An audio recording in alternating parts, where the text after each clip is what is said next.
ওই হ্যাঁ বল। খাবি? তুই তো অনেক দূরে, কেমনে কি? বিকাশ নাম্বার দে, পাঠিয়ে দিতেছি। কোন খাবারের কথা বলতেছো?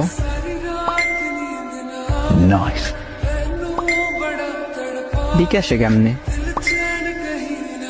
আরে আজ আম্মু গরুর দুধ জাল দিচ্ছে, আমি তো খাই না, তাই তোরে টাকা পাঠাইতেছে, তুই কিনে খাবি।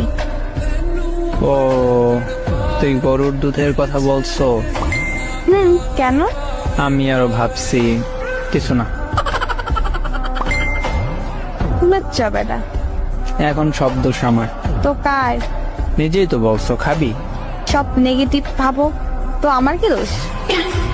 এইভাবে বললে কেউ বুঝবে না গরুর দুধ খাওয়ার জন্য বলছো।